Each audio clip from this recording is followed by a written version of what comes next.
మూడు తరాల ఉద్యమ నాయకుడు, అన్ని ఉద్యమాల ఫలితాలను చూసిన ఏకైక నాయకుడు. ఆనాటి తెలంగాణ రైతాంగ పోరాటం దగ్గర నుంచి మొదలు పెడితే భారతదేశ స్వాతంత్ర ఉద్యమం, తెలంగాణ తొలి దశ, మలి దశ ఉద్యమాన్ని కూడా ఉర్రూతలూగించి వాటన్నిటినీ సాధించిన ఏకైక నాయకుడు తెలంగాణలో ఎవరైనా ఉన్నారు అంటే అది ఆచార్య కొండా లక్ష్మణ్ బాపూజీ గారు మాత్రమే. మరి ఆయన జీవితం అంతా పోరాటాలమయం.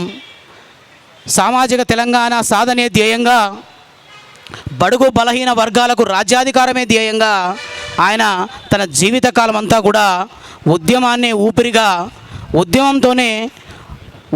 ఉద్యమిస్తూనే ఆయన అసూలు బాసిన సందర్భం.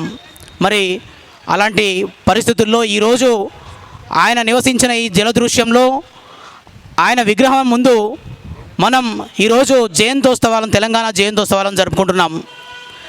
మరి కొండా లక్ష్మణ్ బాపూజీ గారు కలలు కన్న భౌగోళిక తెలంగాణ సాధ్యమైంది, కానీ ఆయన కలలు కన్న సామాజిక తెలంగాణ ఇంకా కలగానే ఉండిపోయింది.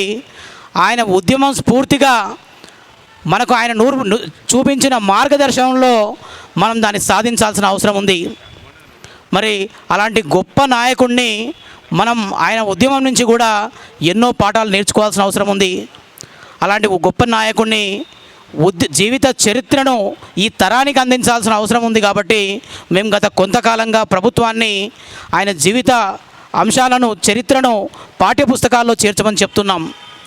అలాగే భారతదేశ అత్యున్నత పురస్కారం భారతరత్నను కూడా ఆచార్య కొండా లక్ష్మణ్ బాపూజీ గారికి అందించాలనేది మా ఆకాంక్ష, మనందరి ఆకాంక్ష.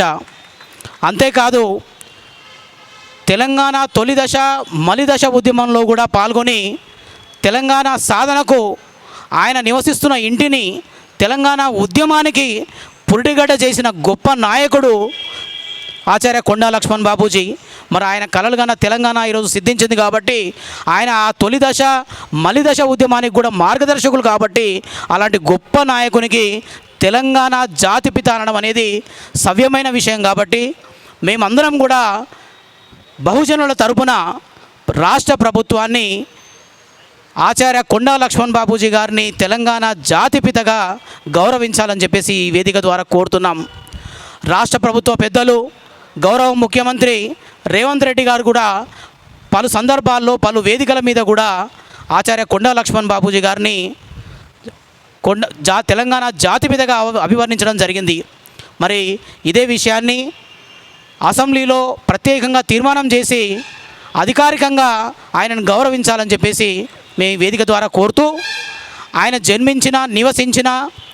నివసించిన తెలంగాణ ఉద్యమానికి పురిటిగడ్డ అయిన ఈ జలదృశ్యాన్ని, ఆయన స్మారక భవనాన్ని నిర్మిస్తూ ఆయన జీవిత అంశాలని, ఆయన పోరాట పటిమకు సంబంధించిన అన్ని వివరాలతో కూడిన ఆచార్య కొండా లక్ష్మణ్ బాపూజీ మ్యూజియాన్ని ఈ ప్రదేశంలో ఏర్పాటు చేయాలని చెప్పేసి మేము ఈ ఫెడరేషన్ తరఫున ప్రభుత్వాన్ని విజ్ఞప్తి చేస్తున్నాం. బహుజనులందరికీ కూడా తెలంగాణే కాదు, మనం పోరాడితే రాజ్యాధికారంలో భాగం కూడా వస్తుంది. కొండా లక్ష్మణ్ బాపూజీ గారి ఆశయాలను, ఆయన ఉద్యమాన్ని స్ఫూర్తిగా తీసుకొని బహుజనులందరూ కూడా ఏకమై రాజ్యాధికారం వైపుగా నడవాల్సిన అవసరం ఉంది. గత కొంతకాలంగా బహుజనుల్లో మంచి ఐక్యతతో ముందుకెళ్తూ మనం ఎన్నో గొప్ప విజయాలను కూడా సాధించాం.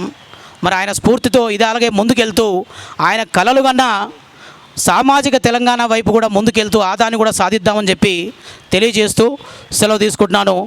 జై పద్మశాలి, జై జై పద్మశాలి.